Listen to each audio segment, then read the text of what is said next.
सिर्फ एक कानून की वजह से ये जितने जो ब्राह्मणवादी बोल रहे थे ना कि हिंदू राष्ट्र बनाना है, हिंदू एकता होना चाहिए, सबको एक होना पड़ेगा, उसकी ब्राह्मणवादी सोच देखने को मिल गया। यूजीसी कॉलेज कानून का अगर विरोध करना ना जनरल वालों, तो तरीका अच्छा अपनाना पड़ेगा। मतलब क्या तरीका? भारत के सबसे बड़े बिजनेस, प्राइवेट बिजनेस, जिसमें कॉलेज, अस्पताल, होटल, मतलब बड़े से बड़े जितने भी बिजनेस हैं, आज भी 60% जनरल कास्ट वालों के हैं। सभी को अपने अपने बिजनेस के आगे अपने गेट पे ये लगा देना चाहिए कि ओबीसी और एससी वालों के लिए जगह नहीं है। चलो एक चीज तो ये मान रहे लगभग देश में 60 से 65% जो ऐसे जनरल लोग हैं जिसके पास व्यवसाय है, और वो 60 से 65% लोग अमीर है, पूंजीपति है, ये वो चीज तो अग्री कर रहा है। अब एक बात बताओ, अगर एससी एसटी ओबीसी को तुम नौकरी से निकाल दोगे, तुम्हारा व्यवसाय कैसे चलेगा? ये तो खैर पॉसिबल ही नहीं है। ये बंदा ये कह रहा है कि अगर यूजीसी कानून के अंदर एससी एसटी ओबीसी वाले हम पर झूठा केस कर देंगे, और जब केस झूठा प्रूव हो जाएगा तो हम कुछ कर नहीं सकते। ऐसा नहीं है सर, आप थोड़ा ना संविधान पढ़िए। झूठा केस लगाने के ऊपर उसके ऊपर भी कार्रवाई होती है। लेकिन आपके ब्राह्मणवादी सोच ने ये बता दिया कि यूजीसी कानून लाना कितनी जरूरत थी हमारे देश को। चलो कम से कम सरकार चाहती है कि सारे कास्ट और सारे जाति के लोग एक समान हो जाए, एकता का अधिकार मिले उसे, जाति के नाम पर उसे कोई मोक ना कर सके, वो भी बराबर हो जनरल कास्ट वाले लोगों की तरह। लेकिन ये ब्राह्मणवादी सोच, इनका कहना है कि नहीं भाई, तुम एससी एसटी ओबीसी हो, तुम नाली के कीड़े थे और नाली के कीड़े ही बन के रहो, तुम हमारे औकात के नहीं हो। देखो यूजीसी कानून के अंदर सबसे पहले तो ये समझना पड़ेगा कि भाई कोई फेक केस नहीं करेगा। आप अपने आप को रोको और किसी एससी एसटी ओबीसी के ऊपर जो जुर्म करते थे वो करना बंद कर दो, बात खत्म। इतनी सी छोटी सी बात है, इसको क्यों इतना बड़ा मुद्दा बना रहे हो? और ऐसे लोग विरोध कर रहे हैं जो कल तक ये कह रहे थे कि भाई एससी एसटी ओबीसी सब एक जात के हैं, सब हिंदू हैं, लेकिन अब ये क्या कर रहे हैं, एससी एसटी ओबीसी को अपना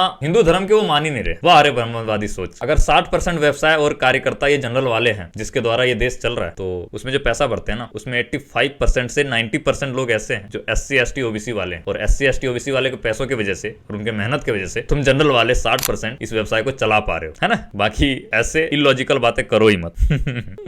गजब है यार, इसकी इनकी थॉट देखो भाई।